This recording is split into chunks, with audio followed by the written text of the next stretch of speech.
Jess is one of the most exciting young stars to burst on the screen for a long, long time. She was the darling in The Darling Buds of May. You can see her currently in a movie with Tom Selleck and Marlon Brando called Christopher Columbus, that movie. And she just finished a movie with John Cleese. We're delighted to welcome here, ladies and gentlemen, Catherine Zeta Jones.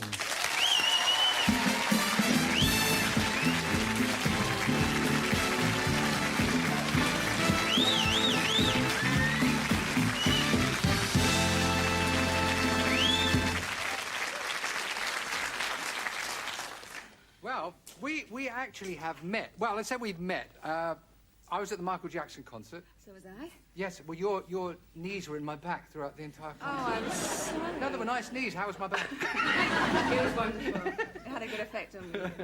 Right, now, you've been working with John Cleese in a new movie. Yes, a movie called Splitting Heirs that was written by Eric Idle, who stars in it as well, alongside Rick Moranis, who was in Honey, I Shrunk the Kids. And so it's my first kind of big movie where I have a substantial part, so I'm looking forward to seeing that in the cinema next year. I guess and you probably get a bit fed up with this, they might think that you were an overnight success because of Darling Buds of May, but in actual fact, I mean, you were doing your little party pieces at Nipper, weren't you? Yeah, I started off in the theatre. I was in Annie and Bugsy Malone when I was But a little before girl. that, well, you were in a tutu at 4 years of age doing stuff for your mum. Well, for any little girl, I went to go to the local dancing school, which was literally in the church hall around from where I used to live in Wales. And I was never pushed into it, which is fantastic, you know, and this is why I probably still want to do it, and I still have an energy and an enthusiasm for it. Yeah, I mean, I remember I was in the amateur dramatics doing the Sound of Music. You won a talent contest? Yeah, I won a talent competition. At Butlins? At Butlins, So yeah. did I. Did you? What did you do? Oh, I did a Shirley Bassey take-off. Oh, I did that as well.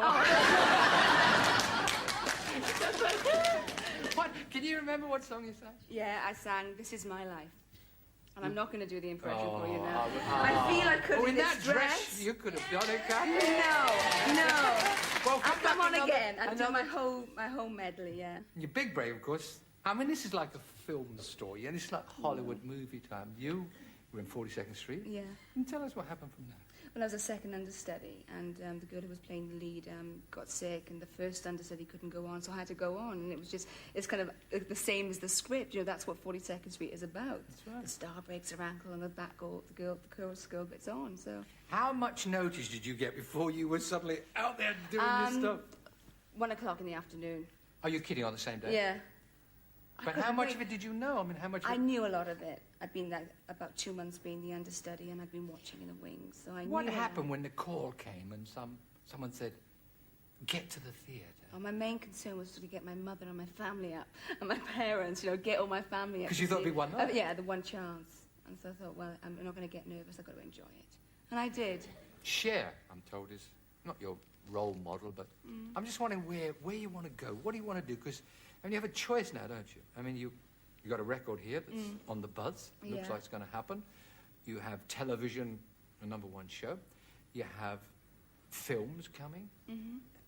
Where do you see the ultimate future for you? Your choice, if you can write the scene. If I could write the scene, I would really like. I mean, as you say about Cher, and yeah, I mean, I admire her that she can have Oscars for her acting ability and have a wonderful music career on a different level. Barbara Streisand has it. You know, she even directs her own things. Not that I want to be a director, an actor, starring it, sing the soundtrack, and do all that, but I'd like to run the three on a par. I mean, I enjoy performing, and I haven't performed live now for 5 years since, you know, on stage, and I'm missing it. And I like variety. I think it's the spice of life, variety. And if I can have the chance, which I am having now, to incorporate the three, then I would write that in the book. Well, we'll give you the chance now. We'll give you the chance to perform live on a stage. We have a stage. You have a new record. Yes. Called... For All Time. It's from Jeff Wayne's musical version of Spartacus. How did that come about? From a friend in Wales who knew Jeff during the 70s in the music scene, and he said, you should really send that video of you singing to Jeff. And I did. Was this before Darling Buds? Yeah, this was before. This was before the transmission. And so I did send it, and he said, come and have a look and come and have a listen and see what you think of these tracks. And I do the narration along with Anthony Hopkins, who was a fellow Welsh. You met Anthony, of course. Yes, I've met Anthony, who was completely... Oh, yeah, it's a very Celtic project, actually. There's lots of Celt blood in there. So I narrated, and I sing 3 tracks, and this is the first single being released from the album. And it's called For All Time. Zeta Jones is going to sing For All Time.